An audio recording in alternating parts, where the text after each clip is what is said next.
Good morning. How are you? It's so good to see you.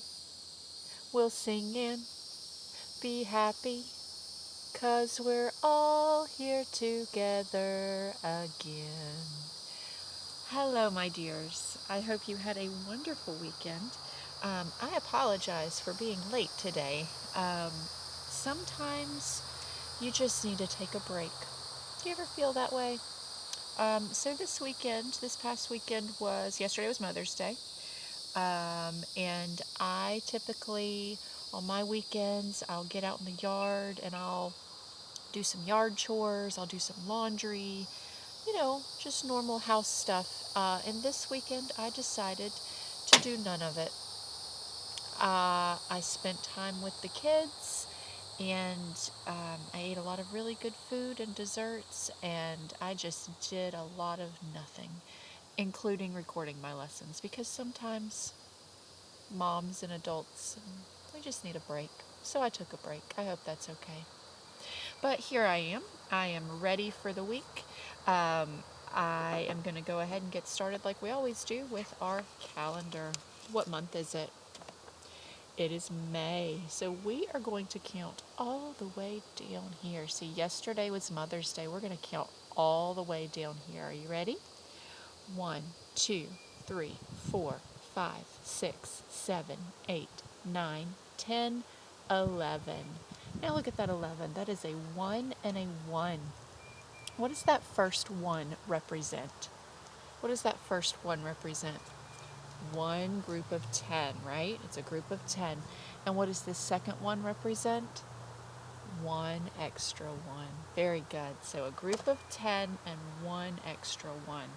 Now, I apologize if my voice sounds a little funny. I woke up this morning because last week I was working in one of my flower beds and I kicked up a whole lot of dust and I think a whole lot of pollen.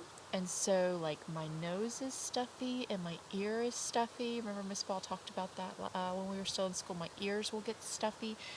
So I think I've got some allergy stuff happening from playing in that bed last week on Friday. So I apologize if my voice sounds a little funny.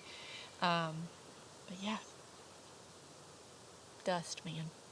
All right, so let's keep going here. How many days are in your week? 7. Let's sing them. Days of the week, days of the week, days of the week, days of the week, days of the week. There's Sunday and there's Monday, there's Tuesday and there's Wednesday, there's Thursday and there's Friday, and then there's Saturday. Days of the week, days of the week, days of the week, days of the week, days of the week. I say that my voice might sound funny because I can't hear myself, and so hopefully I don't sound like a squawking bird when we sing all of these songs. I have no idea what I sound like, so that's why I apologize. All right, so 7 days in our week. How many months in your year? 12. Let's sing them.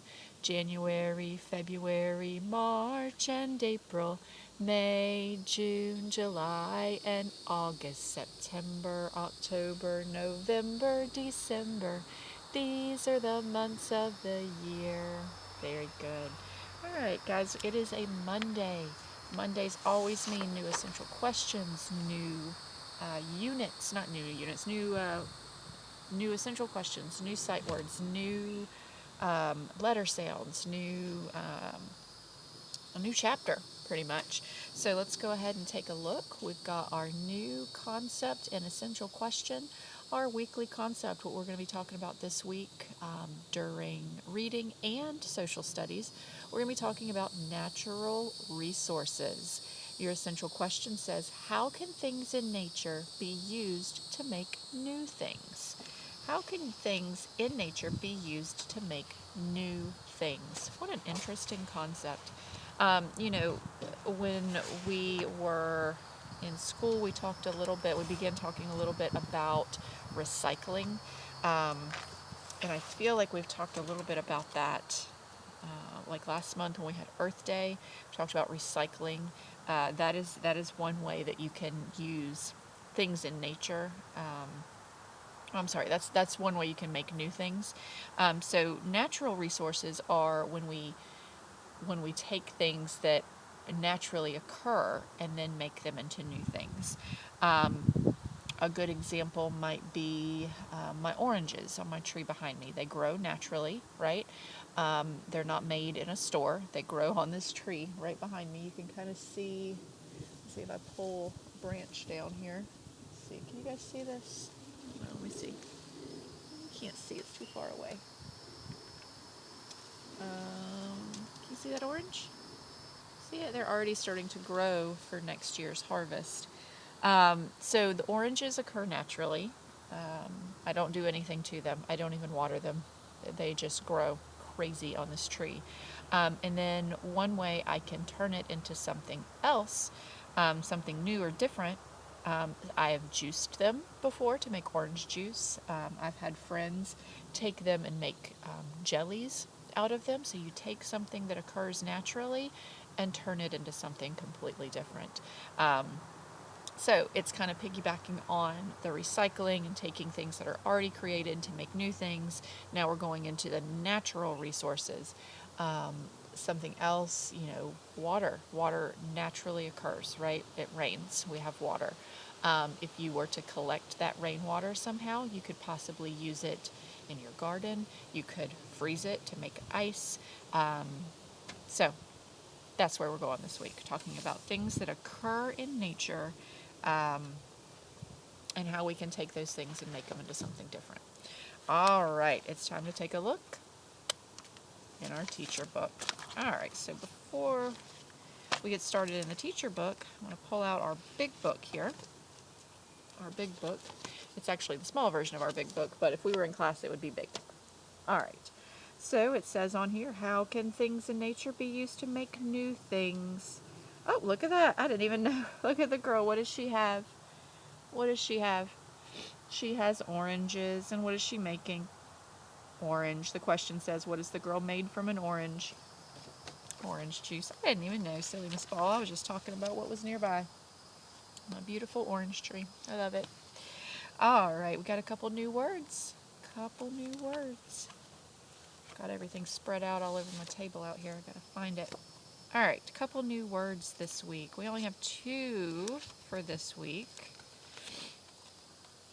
I'm so sorry that my nose is so sniffly. All right, here we go. The first word, it's actually 2 words. It's a little phrase, I guess. Natural resources. Say natural resources. Natural resources. All right, here we go. Natural resources are things in nature that we can use.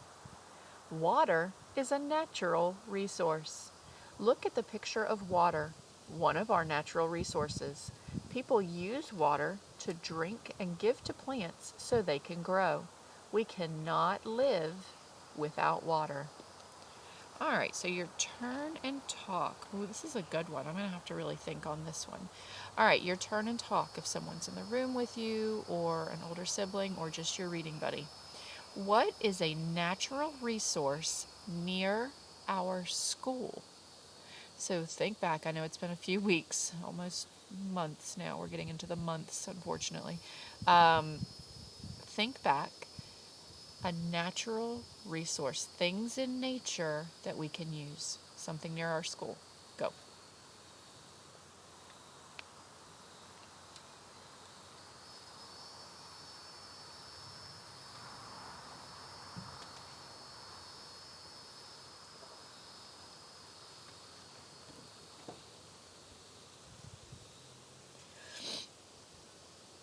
Okay, so let's think back to our school. Goodness gracious, it's been so long. At our school, we've got a lot of trees. We've got a lot of trees up on that hill, a lot of beautiful oak trees. I would probably say that a natural resource near our school would be our trees. We use the trees. We can cut them down.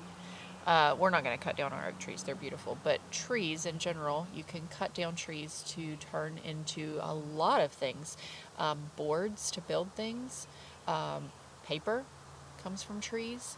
Um, you can use, I don't know, what else do you use trees for? Wood, pencils. I would say trees near our school is something that's naturally occurring, and we could use it. We're not going to though, because our oak trees are beautiful. All right, your next word. My nose is so itchy. I'm sorry. Our next word is the word create. Say create. Create. Here we go. To create is to make something. We can create a picture from twigs and leaves. Look at the picture of children who are creating artwork out of twigs and leaves. They are using twigs and leaves to make a picture in their own special way. How fun. All right, so here's your turn and talk. What can you create from a flower? So if you go and pick a flower, what can you create from a flower? Interesting. All right, turn and talk.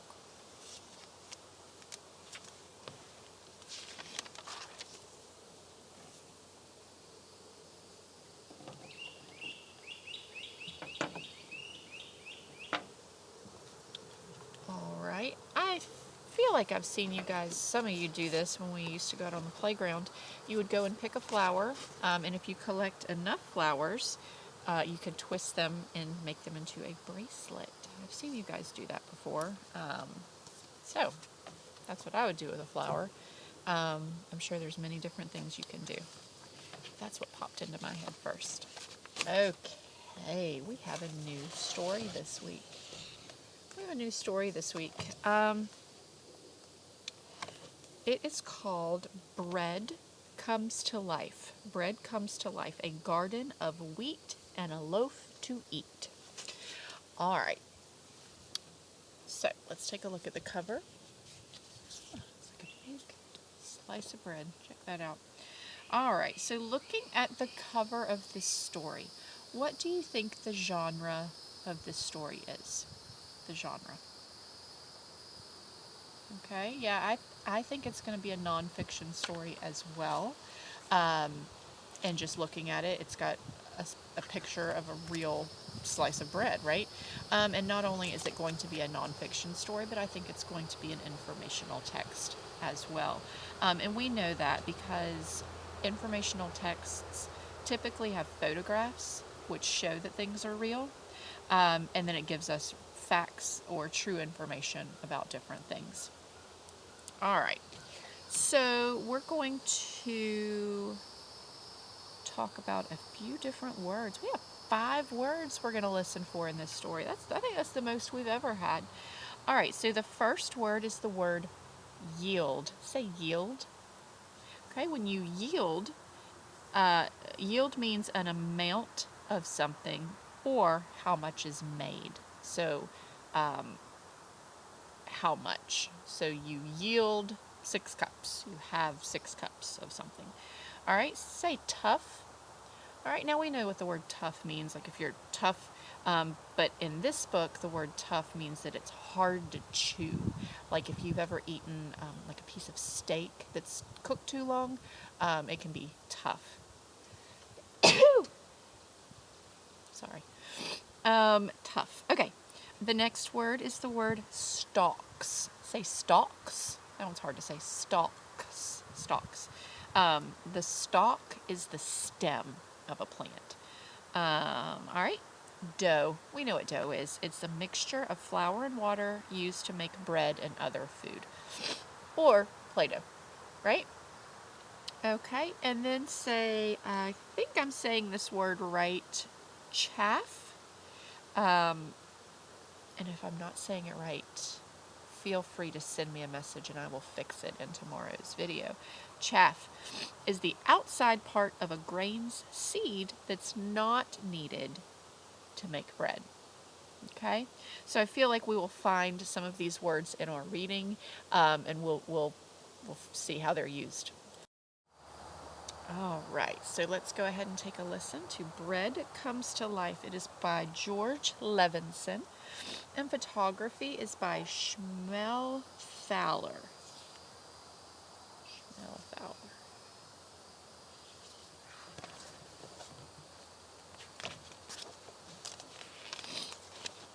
Bread is the food we eat every day. So many kinds, so many ways.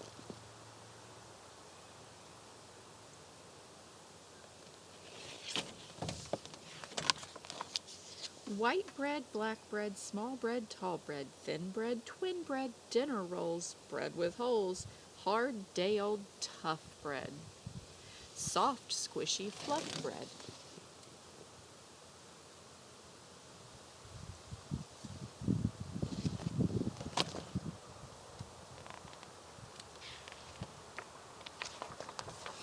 Bread is toast, bread is crumbs, bread is pizza, bread is buns. How is bread made? Where is it from?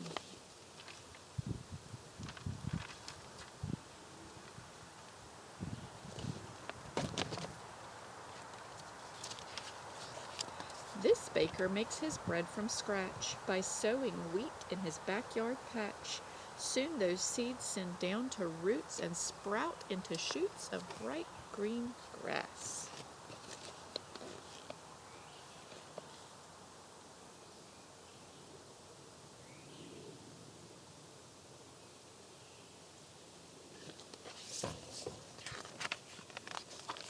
The days pass and that grass grows into sturdy blades, tall and straight, finely made with budding heads and bristly hair, gently waving in the air.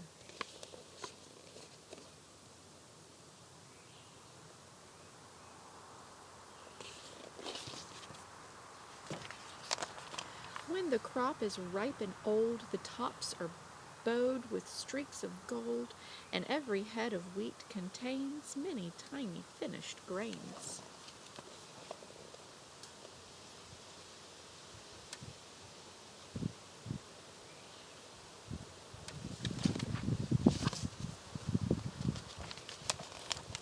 Time to cut the golden field, gather up the backyard yield, stack up piles of sun-dried stalks, rub them in a threshing box. It's the simple old-time miller's craft of separating wheat from chaff. Ooh, there's that chaff.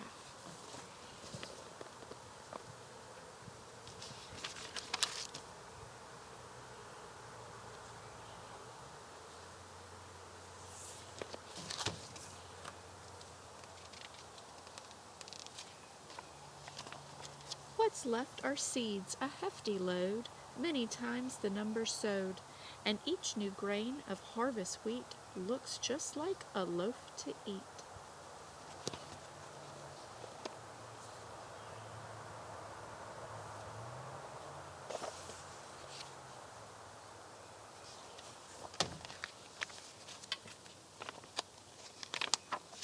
Now is the hour to grind those grains into whole wheat flour. With simple tools and easy rules, it's on with the show to make up some dough and bring fresh bread to life.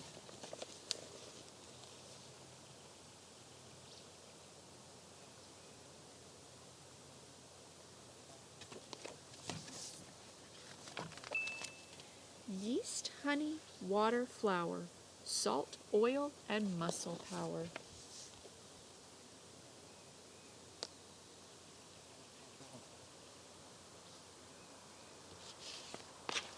That bee's back. Dump it, thump it, dust it, knead it, squash it, stretch it, toss it.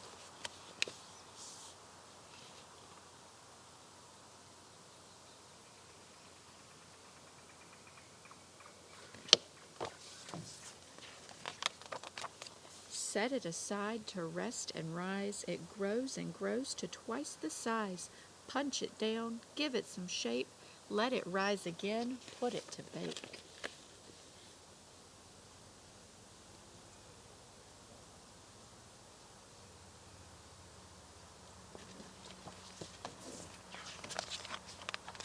Slice it fresh, it's better than cake.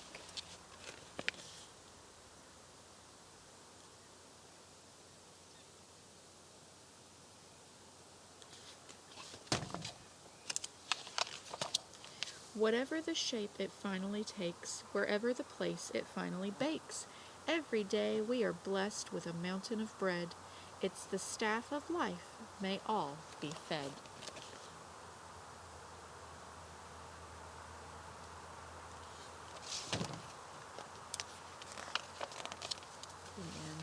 All right, so we will reread that story tomorrow, and we will talk a little bit more about some of the stuff that was happening in those pictures.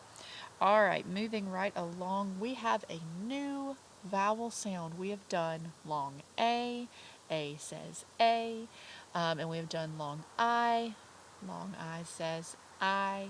Today we are going to do long O. What do you think long O says? O. You know what this B says? Buzz. Let's see what buzz off. Buzz off, B. All right. So we are doing long O today. The same rules apply for long O as it did with long I and long A. When you have the two vowels with that helper E, the first one does the talking and the second one does the walking. All right, so let's go ahead and take a look and see what we're going to do.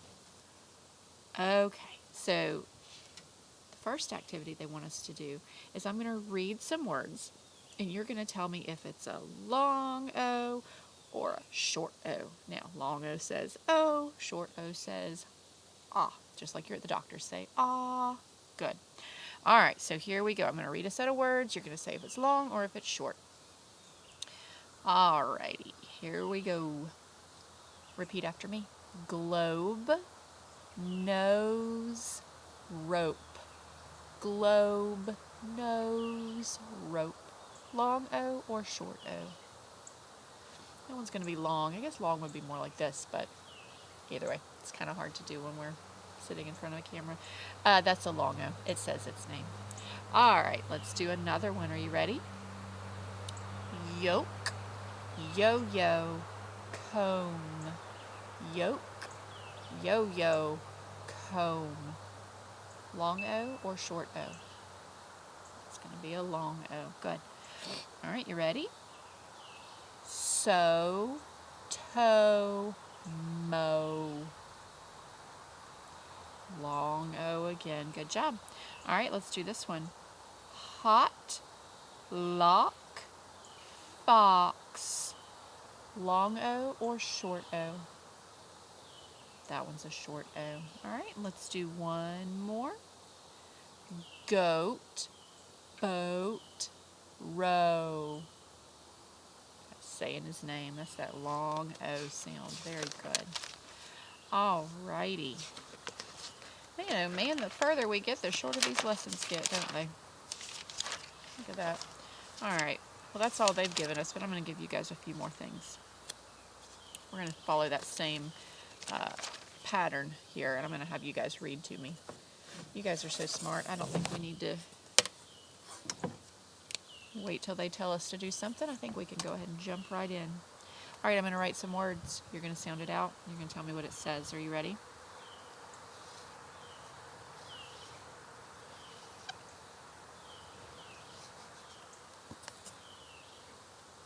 Remember that rule. The first one does the talking. The second one does the walking. Sound that out.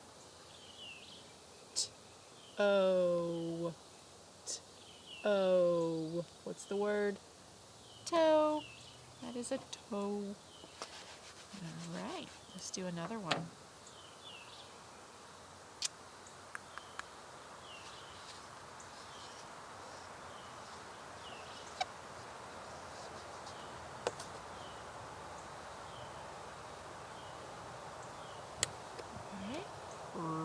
O. O. What's the word? Rope. Very good. Do a tricky one. I'm going to trick you. I'm going to trick you because it's a Monday. Oh, stuff blowing across my yard again. You ready?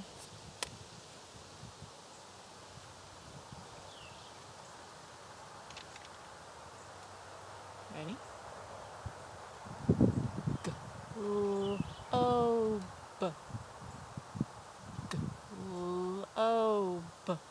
globe. Did you get it? Globe. What is a globe? What is a globe? You remember? What is a globe? We used to have one in our room, but it broke. A globe is it's a representation of the Earth. It's a sphere, big round globe. All right, guys. We have a couple new sight words. If I can find them. All right, here we go. All right, the first word is the word where. Where are we going? Where? Where are we going? Are we going to the living room? Are we going to our bedroom? Are we going to the front yard? Where? Where are you going? And our next word, look. Look over there. It's a bee attacking Miss Ball. Look. Now, one way I like to remember the word look is if you look at the word look, it kind of looks like two little eyes right there looking at you. You could imagine putting two little dots right there, maybe some eyelashes. It looks like it's looking at you. Look. Very cool. Alrighty. Let's go ahead and get out our Your Turn practice page for the day. I imagine we're going to be doing long O words. Sure enough, here we are. Alright, so this page here, you are going to be coloring the picture if it has that long O sound in it. Alright, so I'm going to read these to you, and then you'll go back and you'll color the ones with that long O. Long O says its name. Bus, rope, bone, rose, cot, mole. Is it a mole? Mole. Home, hole, mop. Now they are trying to trick you on this page. They have thrown two short O words on there. Do not get tricked. You are looking for the long O sound. Do not get tricked up by the short O. Alright? Alrighty. On the back, we have some pictures, and you are going to fill in those blank spaces with that long O sound, and it only is the long O sound when it has what? That helper E. So don't forget your helper E. So you're going to fill in your O's and your helper E's, and then you're going to sound them out. You're going to sound out those words. All right, my loves, I think that is all that I have for you today. What a short day. What a funny short day. All right, I hope you have a great day. If it's your day to do iReady reading, go ahead and do that. I think this week there is an assigned long O lesson. And if you still have some lessons that you haven't completed yet, please finish that up. I'm going back in and adding those grades to the grade book so Ms. Prescott can see how smart you are. And I think that's it. I hope you guys have a great rest of your day. I still miss you so much, and I love you very much. Have a good day. Bye.